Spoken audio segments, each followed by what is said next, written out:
The mission of the Murrow College of Communication is to teach and inspire students in keeping with the legacy of Edward R. Murrow.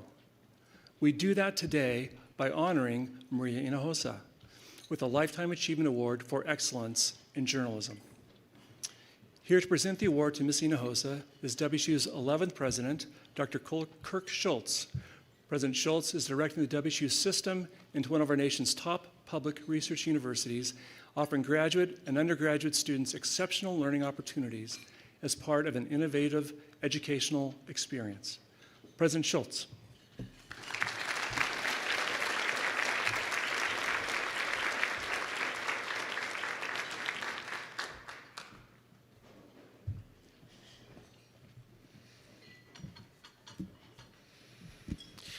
Well, good afternoon, everybody, and thank you for, it is afternoon, for coming out and supporting the Murrow Symposium.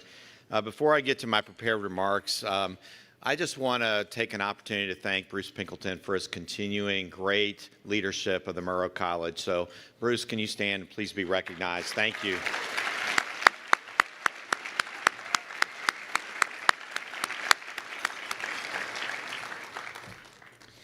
Members of a free society require truthful information to inform their self-governance and to function effectively in democracy. This depends on the work of journalists and other professional communicators who seek and report the truth. For decades, Murrow College faculty have recognized and honored the achievements of journalists and professional communicators at the Murrow Symposium.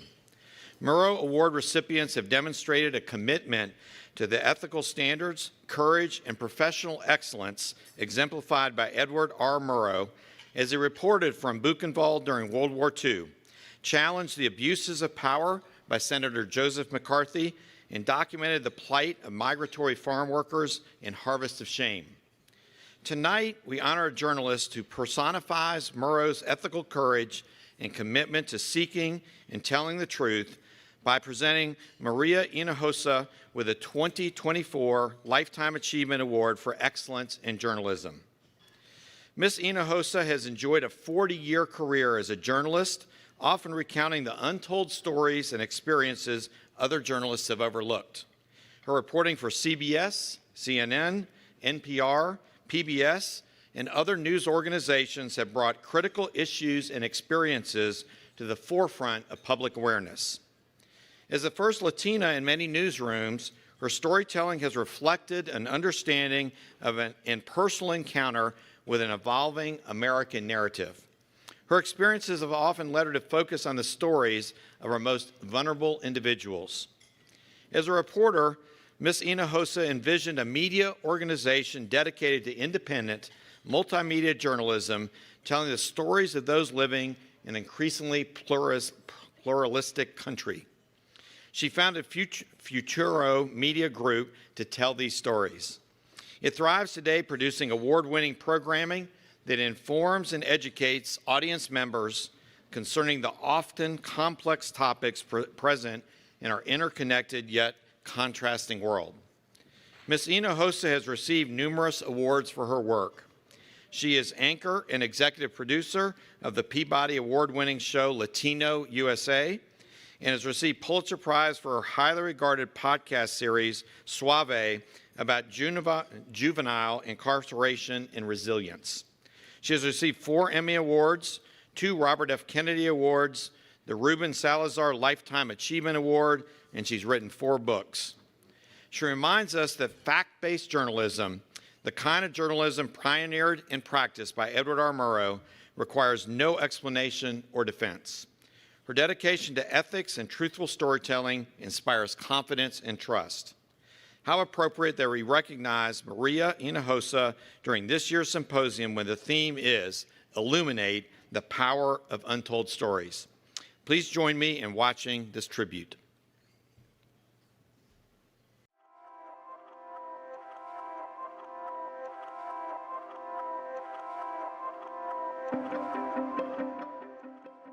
Focused, relentless, and committed. That's who Maria is. Maria is all about truth. She's all about honesty. She's all about good reporting and facts. And that's what makes her a good journalist. Ever since I've known you, Maria, your commitment to excellence has always been clear. I would describe you as energetically relentless with a heart. Maria Hinojosa, what an incredibly dynamic journalist, dynamic human being. Maria is a reporter's reporter, dogged, fearless, always asking the toughest questions, but also incredibly compassionate. People want to talk to Maria. Maria is the person who always is finding the person who nobody else wants to talk to. She's always ferreting out like this really interesting story that everybody else has missed. By humanizing a character in her stories, it brings it home. It makes people empathize more. It makes people understand a little bit better what they're going through. If the storytelling goes to the victor, you realize that often, you can miss out on giant chunks of history if we just ignore a large portion of the population that is there and has a role and has stories to tell, but just don't have access to the microphone. And I think what Maria does is give people access to that microphone. In the Latino community, we're about 65 million, and we have gone from small numbers to big numbers to a little bit of power.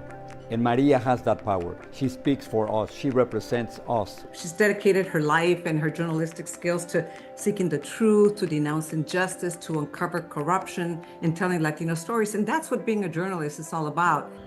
Maria's focus on telling stories other journalists have typically overlooked, highlighting oft-ignored populations, is an approach my dad would have truly admired. It was Edward R. Murrow who once said that to be persuasive, we must be believable. To be believable, we must be credible.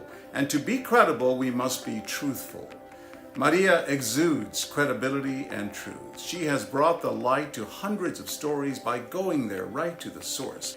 And if there's not a platform where she felt her work would be embraced and respected, she created her own platform. She created her own company to be able to tell the stories that we often overlook, but important stories. I mean, she won a Pulitzer along with others, telling the story of a fellow that had been in the criminal justice system and, created this relationship to be able to tell this great story and to follow him and to understand what it's like to be in the system and to be just, overlooked. Some might say that she's the voice of the voiceless, but when you think about it, there's no voiceless, everyone has a voice.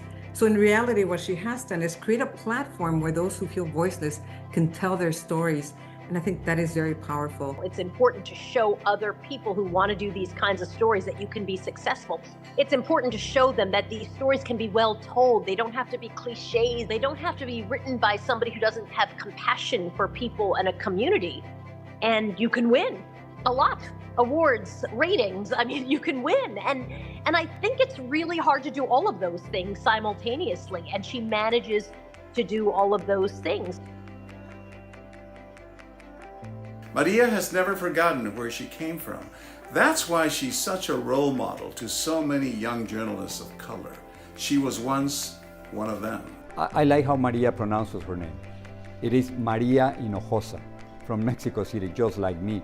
And when she pronounces her name, she's telling us where she's coming from, that she's an immigrant, and also that she speaks for all of us. We have to constantly reintroduce ourselves, and we have to constantly remind America that we are Americans too, and that we are a very integral part of this society. We have Maria Hinojosa, and sometimes that's more than enough. Her voice is being heard, fuerte, everywhere. Oh, and on a side note, she'll never back down from belting out a Mexican ballad with mariachis or from downing a celebratory shot of tequila. So here's to you, Maria Hinojosa. As we say in Spanish, estamos muy orgullosos. We are so very proud of you. I'm so glad you're being so deservedly honored, Maria. Congratulations. I send you my heartfelt congratulations. Thank you for all the ways you have helped to bring urgent stories to the public. You are the person who's really been kicking down doors and then ushering everybody else through them for such a long time. This is so well deserved. We're so proud of you and so excited for you. You deserve this accolade and all the accolades that you receive for your unwavering commitment to your mission. I, as a friend, as a Latina, as a fellow journalist, I'm very proud of you. Maria es una más chingona. Translates into Maria is a badass. So congratulations. I'm so happy for you, and hey, vamos Cougs.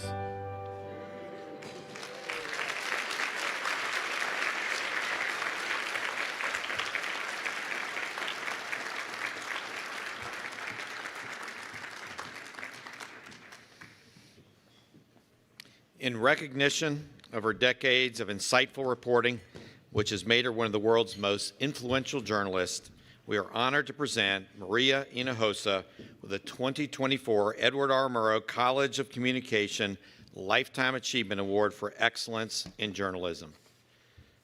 Let's go ahead.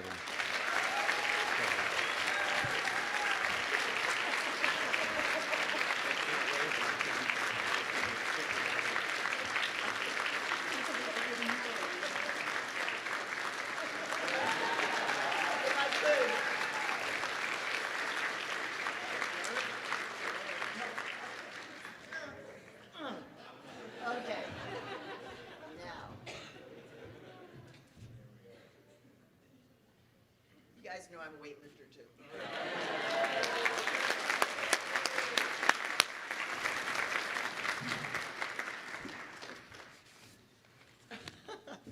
Oh my God, that's not fair. That is not fair, Bruce, what you just did. That is not fair because I didn't know that that was going to happen. So now I'm a good Mexican, so I'm in tears now. So that's that what? That was really beautiful. So I'm catching my breath because I was not expecting that. I mean, I haven't seen Christiane Amanpour in so long, and I know how busy she is, especially in this moment. So for her and for Soledad and María Elena Salinas and Jorge Ramos, just like, wow. So I'm going to control my emotions, although there has been some crying. And you know what? I don't think I ever don't know if Edward R. Murrow ever cried on camera, but certainly Walter Cronkite did. And actually, I think that tears for journalists are really important. One, that we show them that we're not afraid, but also they help us heal. And also they show, like, yeah, we're human. And part of why I'm having this moment is because actually I've been seeing a lot of really crazy stuff, which we're going to talk about in a little bit. And it's a lot of trauma that's happening in our country. But as journalists, we understand why we do what we do. We go there to see and to witness. But I'm starting my speech without first saying my thank yous. So thank you, President. Thank you, Dean Bruce, who's now just Bruce to me. Thank you to everybody involved. Enrique, thank you so much for all of your work as a journalist and now as a regent, and for bringing me here to your alma mater. To Musfira Khan, and especially to her parents, Shahana and Iftikhar Khan, who made the right decision by moving from Pakistan to here, to New York, and then to the Seattle area, to Redmond, to open a restaurant, to have big dreams, and then to send their daughter here. And Musfira has been my guide, and she's been so much fun. And I've just been telling her, you know, Musfira, you're going to totally be a great journalist. It's going to happen for you, Musfira. And then, just this morning, while we were having breakfast with the fellows, congratulations to all the fellows, suddenly I get a text about being on MSNBC tonight. I didn't even bring my laptop. So I turned to Musfira and I said, hey, Musfira, how do you feel about producing a live shot for MSNBC tonight? And Musfira said, I've never produced anything. And I'm like, well, actually, you've produced a hell of a lot already. You're already here. You're with me. You're by my side. She's been my guide. She fixed my hair. She told me about my outfits. She made sure that I ate. And we talked politics and journalism throughout. So, Musfira, yes, you got it. You got it. And tonight, set your clocks or watch your TV, because I will be on tonight at 5:15 local time on Chris Hayes on MSNBC. And And you know, I don't think it's by chance that's happening tonight. I told the students, the fellows, it's very often that these kinds of requests to be on cable news, especially in prime time, will be canceled. I told everybody this morning, I was like, this is adorable. They just texted me, they want me on tonight. But by the way, it's not going to happen. They're going to cancel. They didn't cancel. And it's happening tonight. And to me, it's actually yet one more sign that my guy, Eddie, as I call him, no, with so much respect to my dear Edward R. Murrow, who is a godfather to me, I don't think it's by chance that he's making his movements up here and just said, you know, Maria, you're going to win your Murrow today, and I'm going to have you appear on national television, and I'm going to be in the background. Because we're going to do the live shot from the dean's office with Murrow in the background, and I'll be able to reference being here on this campus with all of you. And so,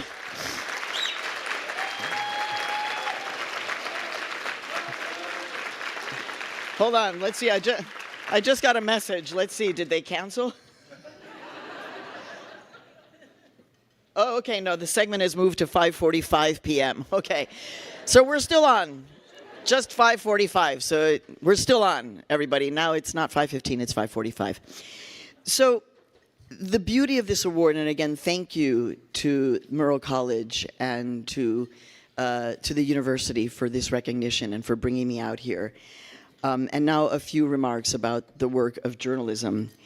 So as journalists, we make history, we document history, but our understanding as journalists of our historical connection to our work and our profession is really essential.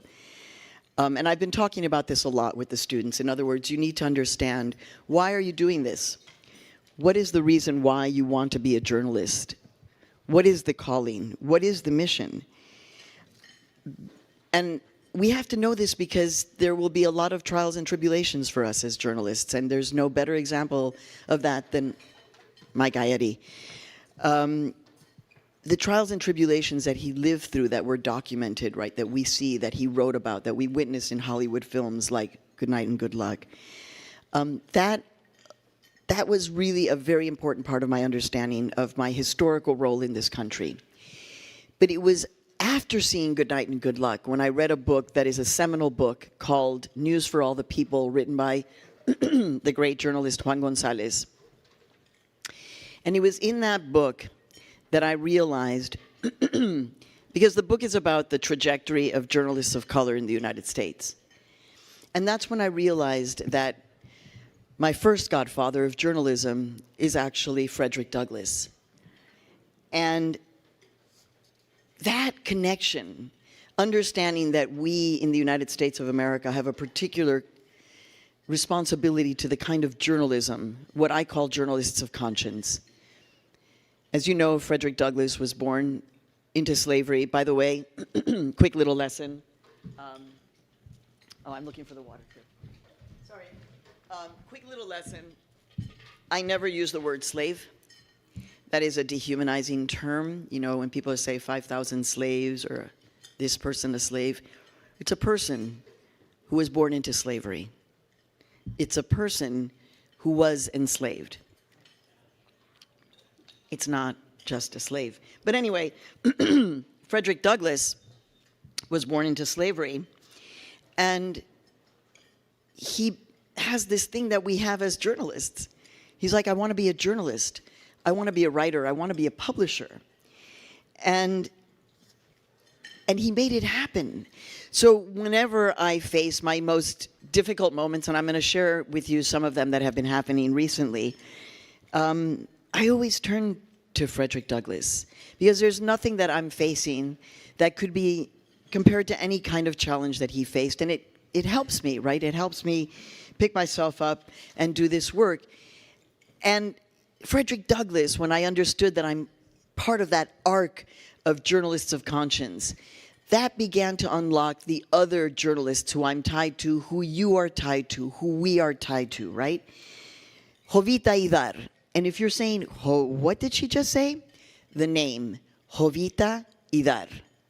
Jovita Idar, Idar. Jovita Idar, I just found out about her in the last 5 years, and Jovita Idar was like me at the turn of the century. When they came to close her newspaper down, because this is a newspaper that was a bilingual newspaper run out of El Paso and Juarez, but she's a U.S. citizen. And when she criticized the president, the Texas Rangers came to shut her company down, her little newspaper down. And she fought back, literally with her body, like me. That's why I talk about being a boxer and a weightlifter, because, we're small, but yeah, we're mighty. So Jovita Idar also is part of this great arc of journalists of conscience. But Frederick Douglass was labeled as un-American. Jovita Idar, they came to shut down her paper, labeled as un-American, unpatriotic. Ida B. Wells, also born into slavery, became a free woman and a great journalist from Mississippi and then Chicago. And when Ida B. Wells wanted to cover lynchings that were happening in our country, and she said, this is not normal. A lynching is not normal. And she would say in the newsroom, we have to cover this. And she was told, why, Ida B. Wells, are you so unpatriotic? Why do you want to cover lynchings? That's not a story. Don't be so un-American. So there's a theme here, right? Edward R. Murrow was labeled as untrustworthy, as a communist sympathizer. His reputation was questioned and called un-American. What is this about us as journalists, that because we question, because we love our country and our freedom of expression so much, that we're prepared to challenge with any question that we are labeled un-American? And the thing is that, I was not born in this country. I was born in Mexico City. And so I had to actually choose to become an American citizen. And so these labels of being un-American are very, very personal to me. And I'm going to tell you a very quick story that actually was brought up yesterday in the classroom with the students. Or no, it was with the Alumni Association of the university that chose my book, Once I Was You, as their book to read. And someone, Johanna, asked me about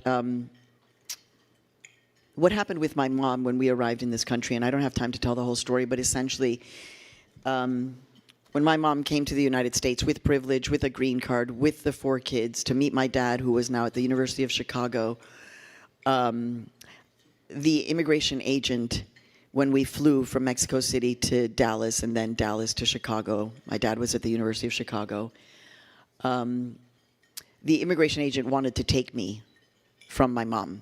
He said that I had a rash and that I had to be put into quarantine and that my mom could just continue on her way to Chicago, but that they had to leave me. The immigration agent said, you can just leave her with us. We're going to keep her. Many years later, in 2017, when a journalist from ProPublica recorded from a whistleblower the sounds of the babies and children who were in the cages, and we heard their voices crying and screaming for their parents, my mom called me, and she was crying, and I understood. We were all upset by what we were hearing, that this country had come up with a policy to take children away from their parents as a form of punishment. And, my mom was like very upset, and I said, no, I understand, Mom, this is very upsetting. And she was like, no, mijita, you're not understanding. The reason why I'm upset is because I realize now, she said, those mothers who are suffering because their children were taken away, that could have been me.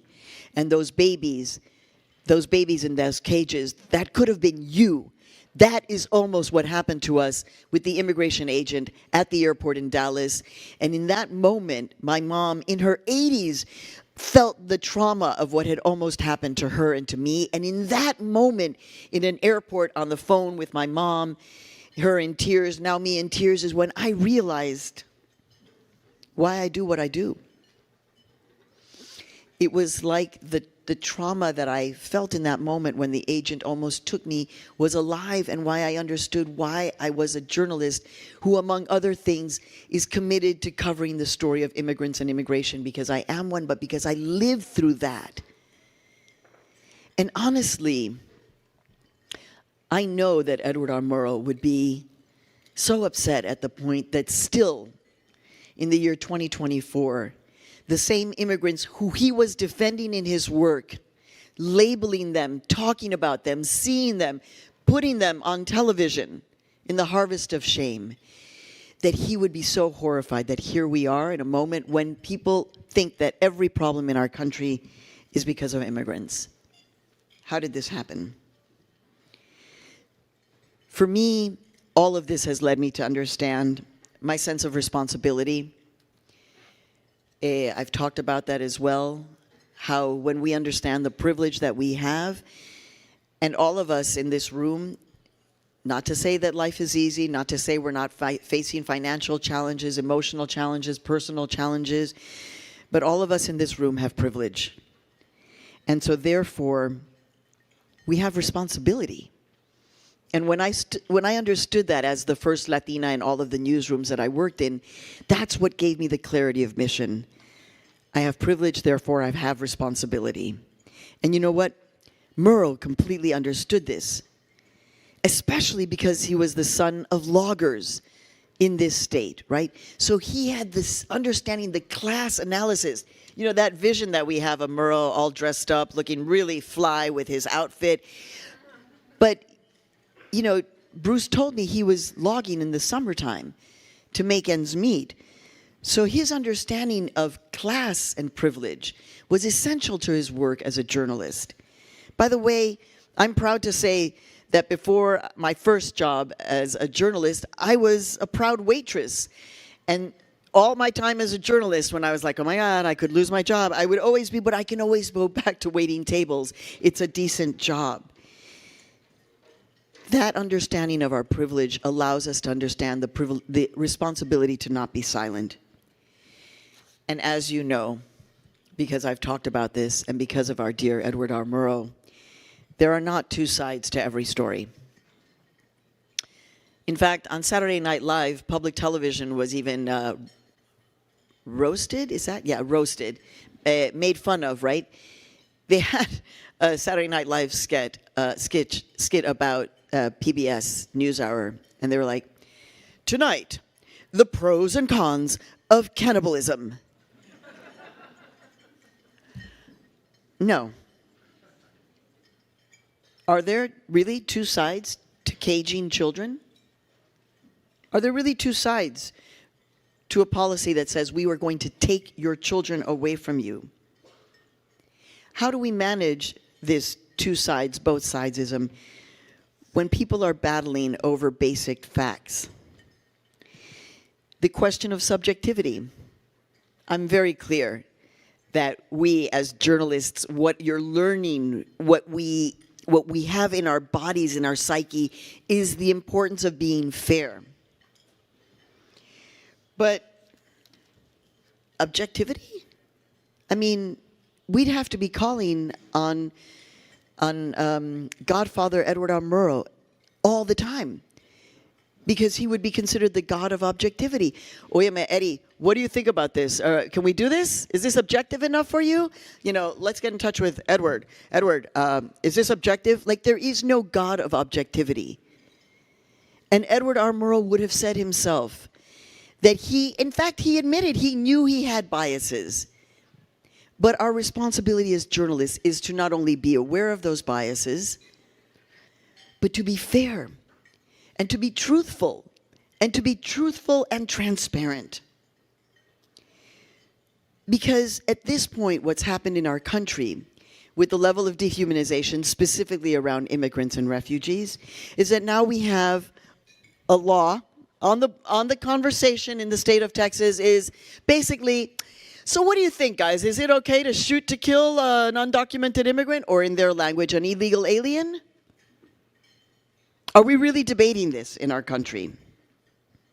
So as journalists, we have to trust our gut in terms of our moral compass and our values, which is what Murrow always did. In fact, watching the movie Good Night and Good Luck, he was checking Paley's privilege because he understood that essential to us was to keep our privilege in check and not letting our privilege cloud our subjectivity, right? So I've asked the students a lot to understand why they're doing this work, why they study this, because oftentimes it will go all the way back to our childhoods, which is what happened with me. I grew up fascinated by television, but completely invisible from television. Watching very closely the correspondents like Dan Rather, who clearly was fearless in his coverage of the Vietnam War, but then connecting with Ed Bradley, the first black correspondent at CBS News, first black correspondent for 60 Minutes. There was something about Ed Bradley that let me know he had heart as a journalist.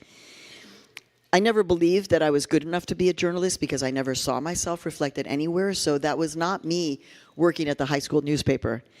I did want to be an actor, so I was doing high school theater, but not high school newspaper. In college, I did radio, and it was only because of my college career counselor who forced me to apply to the internship for NPR that I did it, because I didn't believe I was good enough. That's what invisibility can lead to. If you don't see yourself, then you believe you're invisible and you believe that you're not good enough. And in fact, as long as our newsrooms are not truly representative, and by the way, I'm in Pullman, Washington, so people have all kinds of preconceptions about a place like Pullman, Washington. And I'm like, y'all, the diversity is right here, everywhere I look. Thank you. So it's not something foreign, even in the state of Washington, which of course New Yorkers are like, well, isn't it all white there? And I'm like, no. Fastest growing demographic group, Latinos, right? The Yakima Reservation, majority Latino on an indigenous reservation. How does that happen? But getting back to my career, there were several men, white men, who made me see that an emotional connection to my work was important, like Edward R. Murrow. Scott Simon allowed me to see that working with him as his producer. Y'all, you don't know this, but I worked for Walter Cronkite. I wrote for Walter Cronkite. I met him. God, I wish I had a cell phone then to have taken those photographs, because I have no photographs of that. But my byline is there on the radio documentary that we produced. I mean, Walter Cronkite in tears in front of all of us. Jay Kernis, who the founder, the creator of Morning Edition and then Weekend Edition, they all allowed me to understand that having a heart in journalism was essential and important. I told the students yesterday that it was my first couple of weeks on the job as the first Latina hired at NPR. And Jay Kernis, the executive producer, and my boss, made a statement that he said something to the effect that, in Mexico, we could manage with the fact that there had been an earthquake that had killed thousands and that there had been a plane crash that had killed over 200 people, like within several weeks of each other. And he said something like, I just don't know if the United States could ever handle that kind of trauma. This was in the 1980s, a different time. And he said, it must just be that Mexicans are used to that kind of suffering. And that core value system that I'm talking about, dear colleagues and students, where something sits wrong. And I did. I turned and I actually took his arm and I said, Jay, no one ever gets used to suffering. No one gets used to suffering. But you can see how it's a way in which we approach our journalism. Well, it's just those people. It's just those people. That's why having an emotional connection to our work is important. And in those first years at NPR, I was a big advocate for diversity in the newsroom. And frankly, I was labeled some kind of radical. Honestly, I was just like, oh, you know that, Maria. In fact, my editor even said to me, oh, Maria, we all know about your agenda. And as you know, as a journalist, we don't have those kinds of agendas. We have emotions. We want to tell the truth. We want to tell these stories. But don't tell us that we have an agenda, some kind of political agenda, some kind of hidden agenda. And he said to me, "Oh yeah, Maria, we know about your agenda." And I said, "What?" He said, "You know, your Latino agenda." And it was one of those moments where I was able to come back with the perfect comeback. And I said, "Well, that would mean, Ken, that you have a white male agenda." And he was like, no, it's not the same thing. And I was like, "Yes, it is. It is, Ken." Now, he was a great editor too, but that is our responsibility, is also to bring our full selves into the newsroom and say, no, that's not right.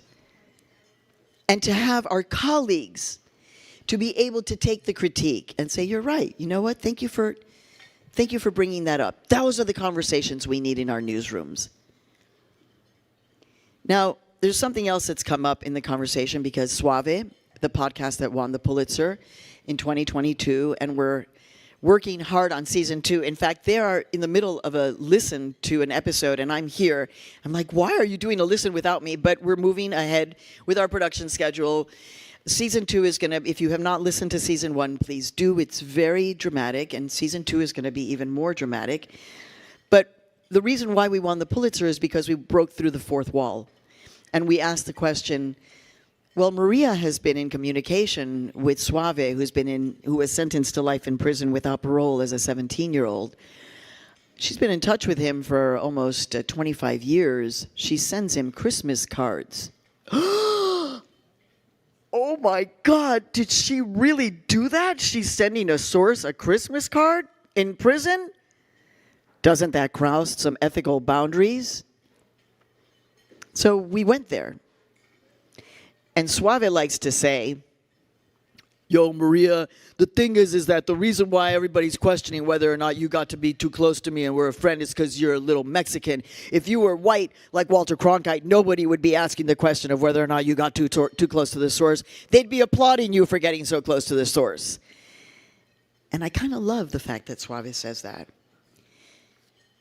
But what we practice at Futuro, what I practice in my life, and if you follow me on social media, mostly on Instagram, you will see that I really go for a lot of radical transparency. I'm not trying to hold anything back from you. By the way, Quiñones and I have never taken a shot together. So I'm like, "Yo, John, where did you get?" But I will tell you that I do sip a shot of tequila every night, on doctor's orders, because it helps control cholesterol. It's not a joke. It's for real. You can look it up. So I'm honest about that. Like, I don't drink, but I will take one shot of tequila every night for medicinal reasons, which is why Bruce made sure that I had that. Thank you, Bruce. It was also put all over my social media. By the way, the best gift basket ever in history. So thank you, Murrow College and the dean.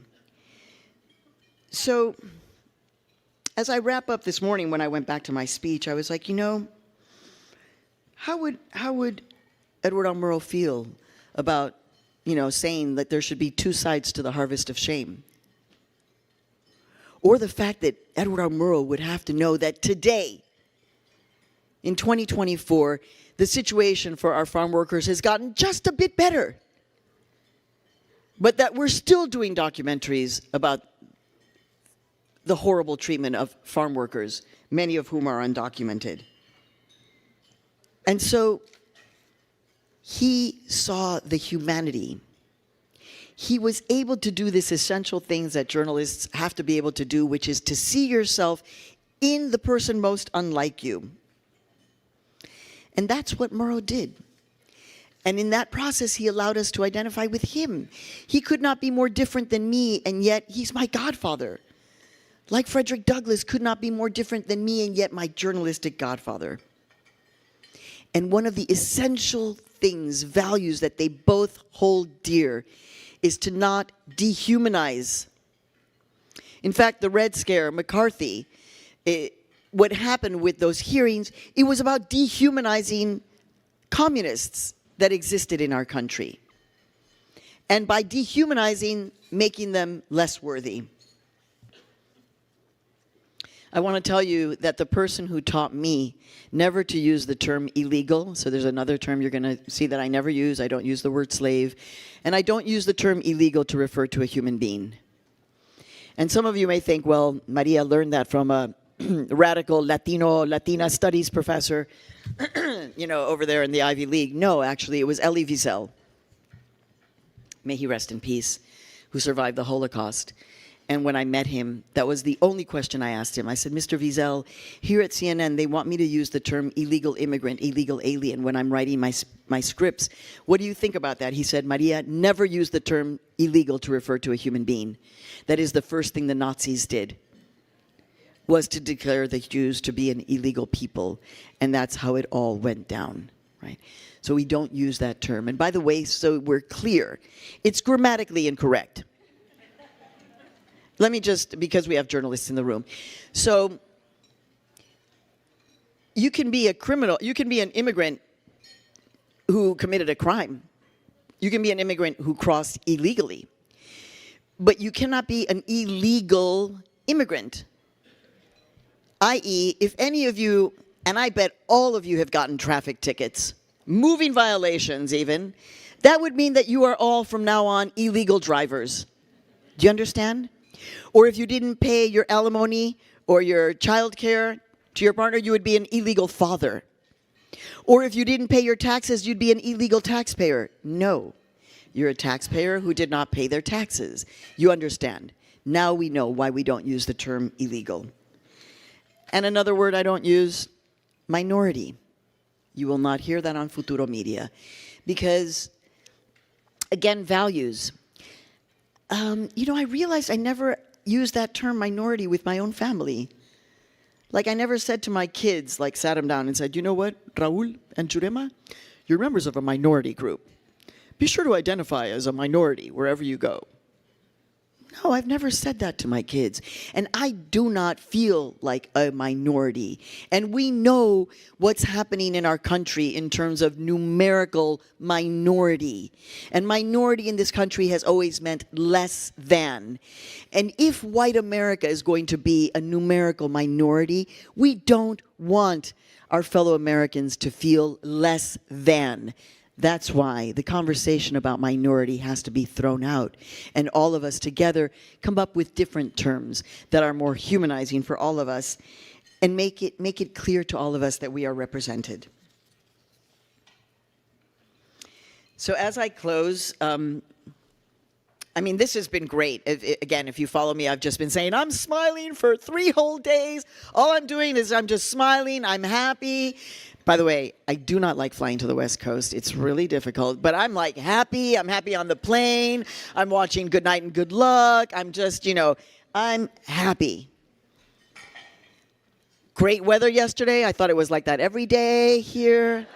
I'm happy, happy, happy, happy. But the life of a journalist is also, again, to my fellow students, not fellow, but to my students here, I'm very honest with you, right? This is hard work. And I see you fellows, I see you there. And you're not happy every day because you're going to have stories that fall through, you'll have a source that falls through, you'll have an editor that rejects a story, you'll be told it's going to be on the front page and it ends on page 10. There's a lot of losses that we experience. And this morning, I wrote that it's also quite lonely, and I know that Edward R. Murrow was also lonely. He had his family. That's why that message from his son is so special to me. But this can be a lonely business, which is why, again, why do we do this? Because in the midst of all of this celebration, I get an email. Not to invite me to be on prime time. In fact, the opposite. The email says, your request to come to visit this prisoner in the state of Texas at this maximum security men's prison that you've been visiting on and off since 2017, your request to return visit has been denied. But why? And I'm answering, but why? And nope, you violated protocol, you did this. And I'm like, but I didn't intend to violate protocol. There was miscommunication. You use your phone on speakerphone, but how do you know that? You can't be calling Estrella, who is a trans woman serving 9 years for the non-violent crime of fraud in a maximum security men's prison. Sounds like hell.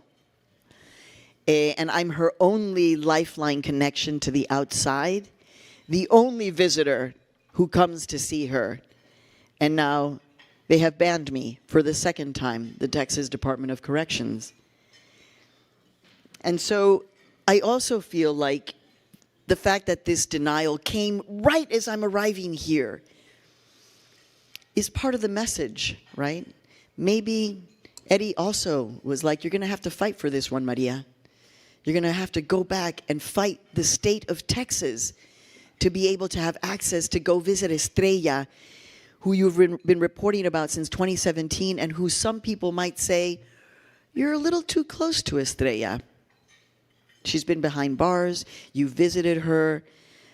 I'm going to share this. Do not tweet it out, although I know we're live stream. But, you know, Estrella even, she tattooed my name on her arm so that when she feels lonely in prison, she holds her arm to her heart, and I'm next to her. It is an extraordinary responsibility as a journalist. But my proximity, emotional proximity to Estrella only makes me a better journalist to tell that story. My emotional proximity to Suave allows me to do the work of journalism, of documenting what it's like not only to spend 31 years in, but what happens when you get out like Suave. The journalistic work of documenting the complexities of being on the outside. So all of this work is meant as a love offering to my adopted country of the United States, where I had to lift my right hand and say that I would bear arms for this country. And I don't like guns. But that's why I take this civic responsibility so seriously. And I know you do too. And before I finish, I just want to say, you know, I am one person. I know, tiny but mighty, 5 feet, but always wearing the 6-inch heels. You can come and see. They're J-Lo design boots. They're quite fabulous. But I'm also part of a team. And so I have to give thanks to everybody who is a part of Futuro Media, to my new co-CEOs, Marlon Bishop and Benile Ramirez, to all of the producers on Latino USA that has turned 30 years old. So also I believe that Edward was part of that. Like, Maria, it's your 30-year birthday for Latino USA. You're going to get this other big award. So I'm here. I understand that I'm the face and the voice in many ways, but I work with a team of journalists.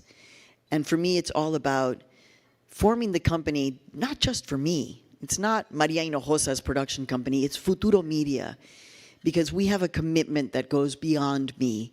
It's a commitment to legacy in this country and to tell the truthful stories and to following the example of our great, great padrino and godfather. And it's been my dream to say this for Edward R. Murrow: good night and buena suerte.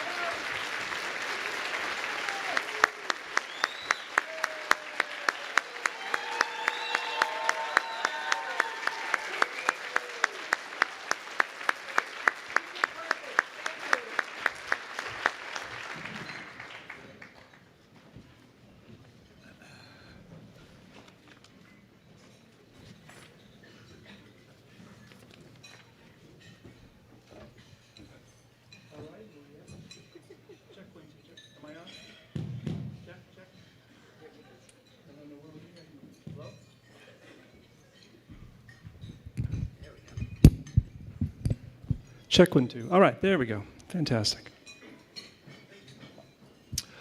Well, thank you. That was really inspiring. And we have time. It's over. Yeah, I know. It's not quite over, actually, but we're getting close. I do have some questions for you. And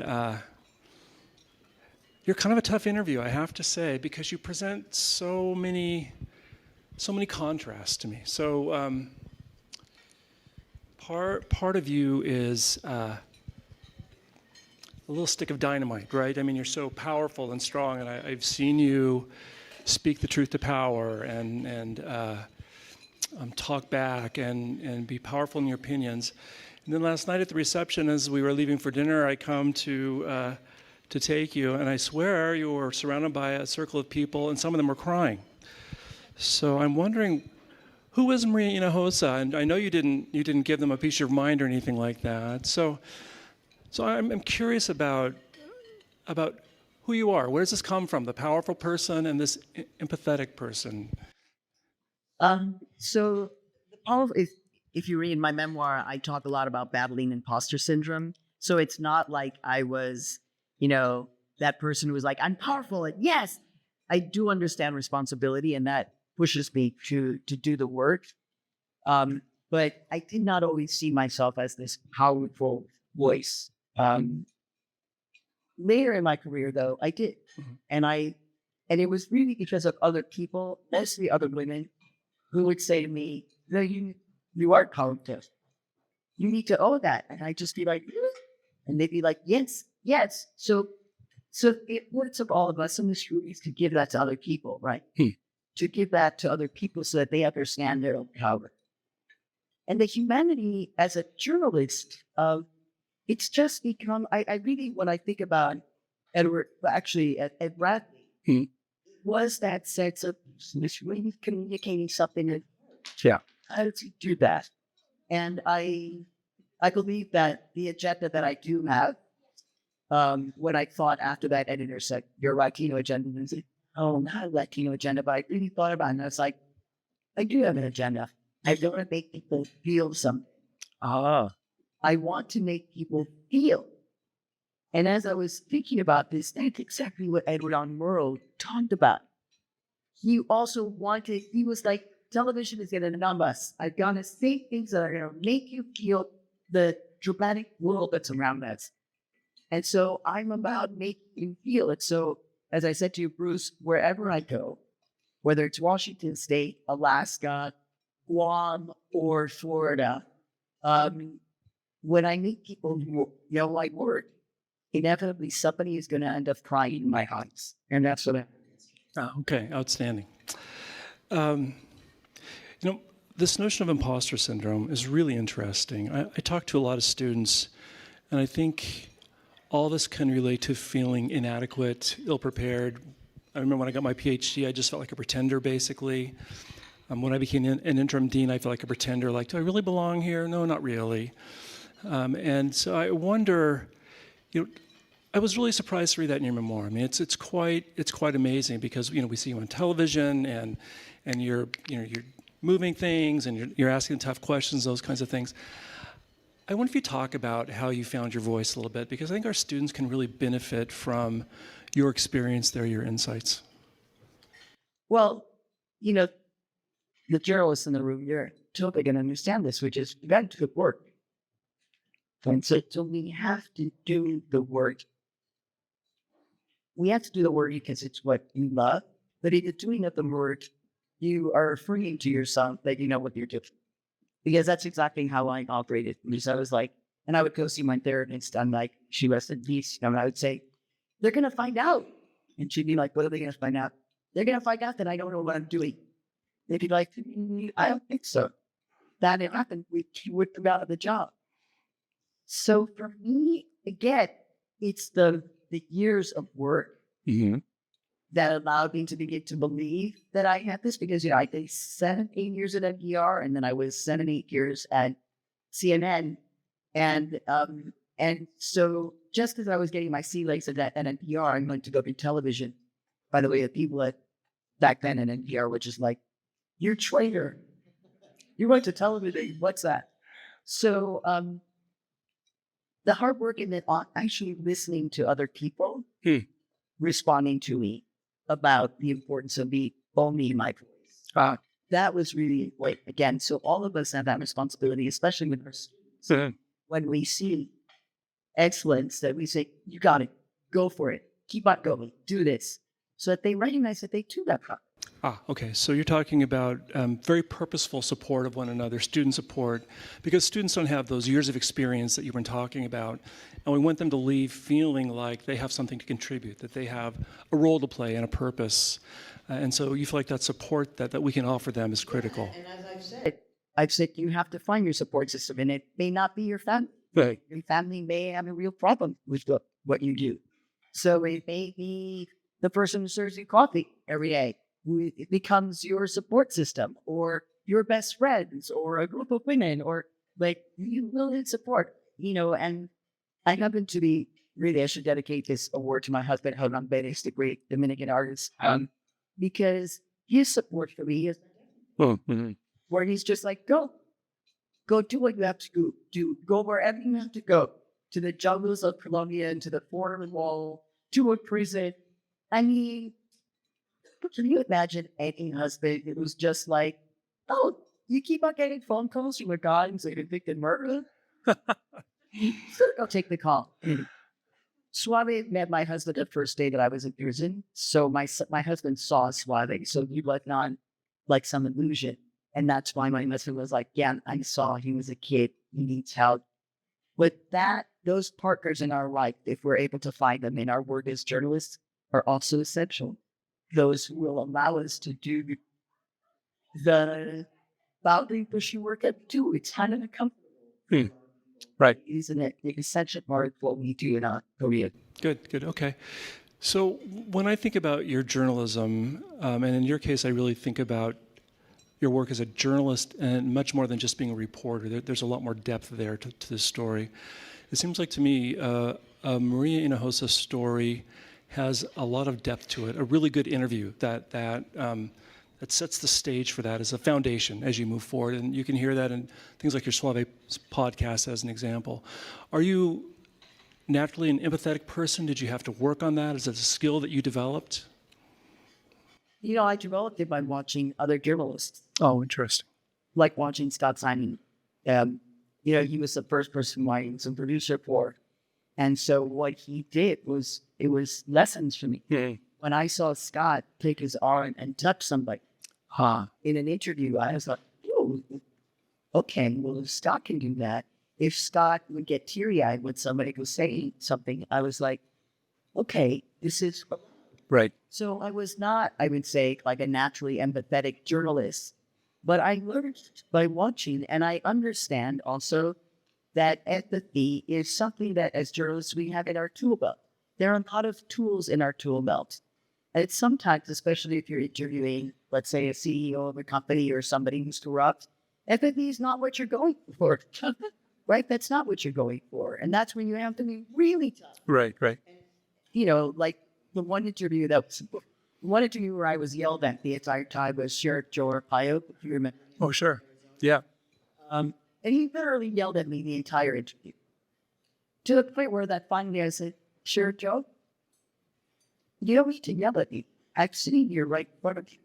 And also, I'm not hard of hearing. And he was like, but I'm not going to show empathy to him. So as journalists, we have to develop these skills, but not all of them are being used at the same time. Sure. That's part of our job and our profession. Very good. When you are covering a humanitarian story, and you've done some pretty intense stories, how do you balance being a human being with being a reporter? So you're right, Bruce, that now with the years, the decades of experience that I have, I'm very clear about my role as a journalist. I feel like I have to prove it to anyone. But so in my bones, I know that I operate as a journalist, as a reporter. In my bones, I operate as a... Okay. But when I was on the border 2 weeks ago, on the wall, which is a horrific piece of, I can't even say architecture, I call it Darth Vader architecture. It's really just imposing and ugly. And saw two men who had been from Guatemala and had been walking for 40 days. And they had jumped across the border first thing they did, we got to our way to the Border Patrol, but to kneel and pray and to hope that the Border Patrol would come and pick them up. And we met up with them at a camp. The Border Patrol did not pick them up.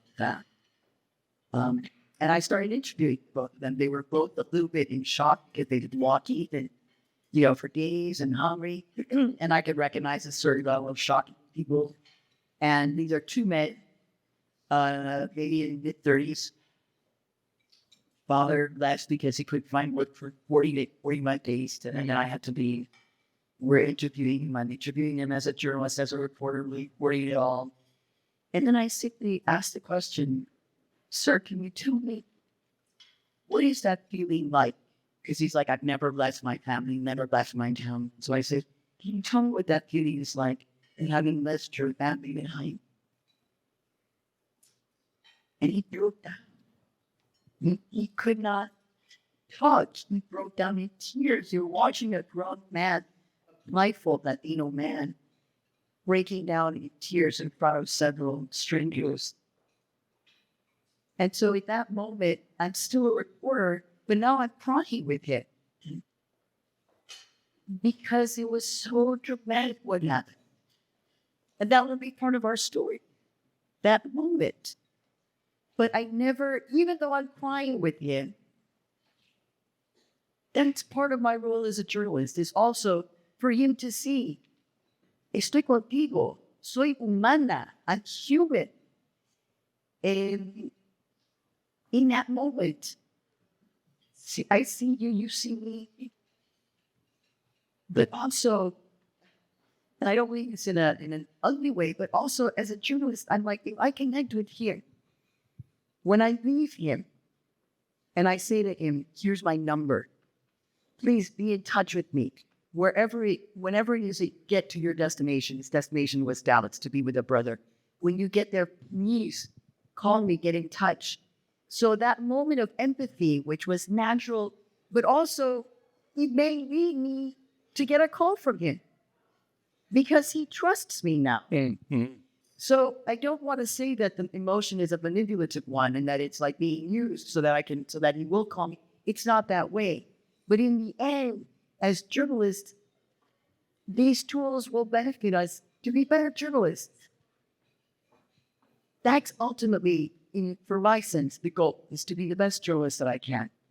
And no, he hasn't gotten in touch, and I don't know where he is. But I'm hoping that moment will make him think, you know what, let me get in touch with that journalist. Although we wrote it on a piece of paper, if he's taken by the Border Patrol, will they take it? Will he be gone? Who knows? But it was an honest reaction, but at the same time, as a journalist, there's a chance that may lead to deepening the story. Well, outstanding. So I wonder, is there an interview that you're particularly proud of, or perhaps one you wish you'd covered differently? Let's go with a proud of one, because we always think about our mistakes. So something that you really felt like this was meaningful to me. This is something that that stood out in my own mind as being strong.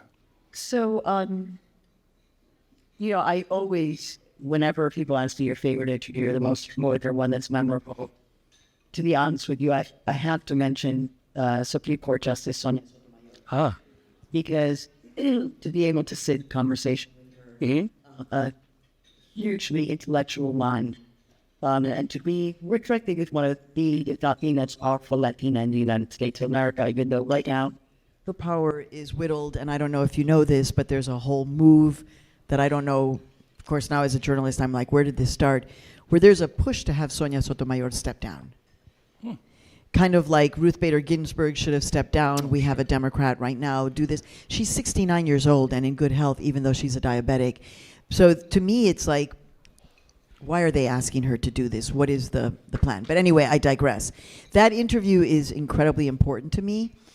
There are interviews that I've done with people who are now incredibly famous, like Lin-Manuel Miranda, that when I met him, he was a kid. He was literally just a kid eating Chinese food out of a styrofoam, takeout box, And yes, I did finally get the interview with the vice president.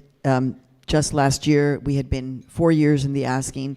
We have a pending request for Joe Biden. We're hoping, being able to interview a sitting president, like the sitting president of Chile at that time, who was a woman, very important moment. But I also, Bruce, I often go back to the interview that I just did, like the most recent interview. Yeah, I understand that. Which was, also don't tweet this out, but it's live feed, so whatever. So I was able to get the interview with Melissa Barrera. Melissa Barrera is the star of In the Heights, and she's also the star of Scream, or at least was, because Melissa Barrera was fired from the Scream franchise because of her postings on the question of genocide in Gaza. And so I was able to get that interview. When I reached out to her in January and said, can we do an interview? She said, I'm not talking to anyone. And I said, okay, but when you're ready. So that's the role of a journalist, is to, want the interview and then not be satisfied when you get a no, and to keep pushing until you get the interview. It's a great interview. And then I guess just finally, we are doing a documentary about the fact that Mexico will have a woman president next year. And we were just in Mexico doing that reporting, and I was able to get interviews with both candidates, which even Mexican journalists very few have been able to do. And so that kind of we didn't give up. She said, no, until the very last minute we didn't give up, and we got the interview. And so I'm super proud of that. I interviewed the person who will be the next president of Mexico, and that's kind of extraordinary. Yeah, that's terrific, fantastic. Pivoting just a little bit, as you think about Eduardo Murrow, I've talked quite a bit about it, and when I think of our students today, how do you think journalists have to be different today than they did during Murrow's time? Oh my God, it's such a different world. Yeah. Such a different world because of the technology, because of the fact that we have to be on multiple platforms, that there's always going to be another platform. That so much of it can just be live and instant, where everybody feels they're a journalist. Wow, it's such a challenge. You have to be able to work in multiple fields at the same time. But I would also say that there are some core values that we have as journalists, right? That's what I was talking about. Yeah. And so the medium may change, right? But that core value of who we are as journalists is something that we all have to uplift. And we have a huge responsibility because, as you know, journalists around the world, right now, we're being targeted and killed purposefully in Gaza. This is not acceptable. And around the world, we are being targeted. Mexico is one of the most dangerous places for journalists. But we still have to have these core values. And we, as an international community of journalists, need to fortify these core values that will withstand any of the changes in terms of the medium. And I would love to see more international collaboration. To my colleagues from Serbia, who I was talking with, and they were just like, immigration is a big issue in Europe. Have you covered it? And I was like, no, I don't really have any funds. And then by the time we got to the end of the conversation, it was like, oh my God, I'm going to Germany, I'm going to Berlin, I'm covering the story, and they're finding sources for me already in Berlin, which suddenly I plan to be in August, who knew? So that kind of international collaboration, which you're living here, is so important for our profession as well. That's outstanding. Let me ask you a follow-up then. So many stories are complicated, oftentimes reporting can be formulaic, this side of the story, that side of the story. It oversimplifies very dynamic issues. In your mind, what should the public expect from these complicated, even explosive stories from a journalist? Honesty, transparency. I think that there's a whole conversation about journalists being more transparent about kind of who they are, their backgrounds. Our profession has been so battered through mis and disinformation. And then we end up repeating that mis and disinformation. And so it costs us our credibility. Mm-hmm. For example, where we are in our country right now, where immigrants are the target for everything hateful, And we know, right? We watched as Donald Trump declared his candidacy criticizing me. I'll tell you a quick little joke, and then I'm going to get more serious. Please forgive me. It's a little, but it's okay. It's a joke. So when he was in power, I like to say, you know, it was in fact a challenge for me to cover his presidency objectively because, in his own words, I am 5 things that Donald Trump does not like. I'm Mexican. I'm an immigrant. I'm a journalist. I'm a loud woman. And I'm flat-chested. You can laugh. It's okay. It's okay. So what they're laughing in the back now. They're like, oh, we get it. Took him a while. So every time our colleagues use, when they repeated those words of what Donald Trump said when he launched his campaign, our colleagues needed to put a warning that said, by the way, this is a lie. And for us to use that word is a very challenging thing. But the fact is, when we look at the data regarding immigrants, right, that we are not more criminal. The data shows it. So you cannot make that up and then say it and spew it, and then we repeat it without correcting and saying this is not true. And so part of our challenge now is how do we do that? And I feel, you know, one of the things that I say is that we should be in touch with journalists who have lived through authoritarian regimes and understand the use of propaganda and mis and disinformation and targeted, because we, otherwise, frankly, as journalists, we're being played. And the truth is that we have the power. If we see ourselves as weak, this is a problem. We have to see ourselves as powerful. And that's why I got the interview with the second candidate in Mexico when we were really pushing, like we had minutes to go. And I said, look, we're going to do a 1-hour documentary. One candidate sat down with us for an hour.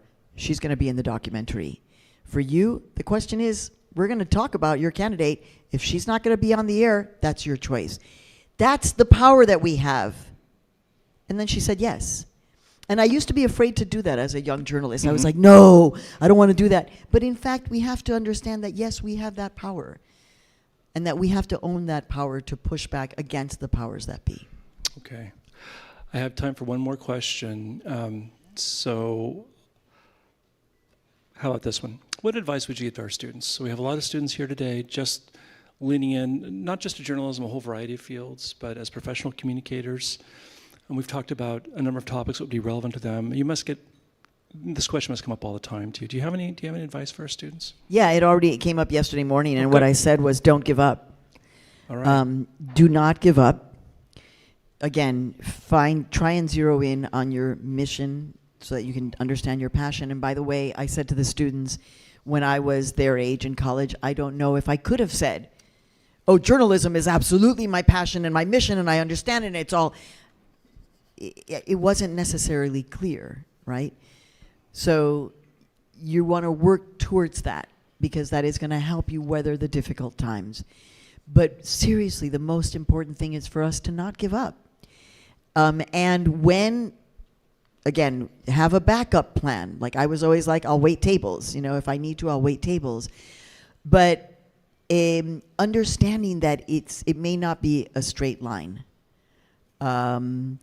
But that the profession needs you. So that's why I've said, understand what your mission is, understand where your passion comes from, hone it in, rely on it, depend on it, but more than anything, do not give up. And I'll just tell you very quickly, Bruce, this question. You know, I lost my job at PBS, Now on PBS, in 2010, in April of 2010. I didn't have work, and I got an interview with 60 Minutes. And I was like, oh my God, this is it. It's finally going to happen. Yes. I should have read the tea, which was when they said, let's meet at the Starbucks. I should have known that it was not going to go well. And so at the end of the interview, the gentleman said, you know, the thing is, Maria, is you really are perfect for 60 Minutes. I mean, you're the right demographic. You've got the chops. You've got the journalistic experience. He said, but I've got a problem. I've got this long list of old white guys. Can you come back when one of them gets sick or dies? In an interview setting, so I was like, is this a joke? Am I laughing? Are you trying to pull one over on me? What just happened here? Soon after the interview ended and I realized it was going nowhere, and I got on the subway at 59th Street on the A train to Harlem, and I was crying in the subway, which, by the way, happens a lot in New York, and it's very accepted. It's just, it happens. It happens, and people are like, yeah, you know. And it was in that moment when I was like, okay, I'm either going to have to go on unemployment or I'm going to have to create my own thing. And as a proud Mexican, you know, the whole thing is that immigrants are takers and we come to take. No, in fact, I could not imagine picking up the phone and telling mi papá, papi, no pude, entonces estoy en desempleo. You know, Dad, I'm going to have to go on unemployment. I couldn't even say this to my father. And that's what made me think, I'll create my own company. As if that's easy. I was like, somebody said I could do this. Okay, I'm going to create my own company. A little crazy, but what I'm telling you as journalists is that's what I'm talking about when I say don't give up. It's not going to be easy, but continue to find and turn the quarter over and over again until you find the answer that you're looking for. But remember, Edward R. Murrow would tell you don't give up, and I'm telling you, please don't give up. We need you now more than ever. Outstanding. Thank you so much.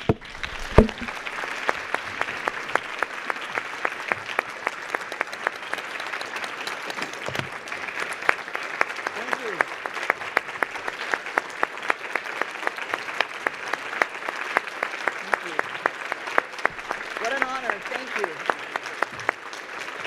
Thank you so much, Maria. Yeah, we're good. All right, everybody.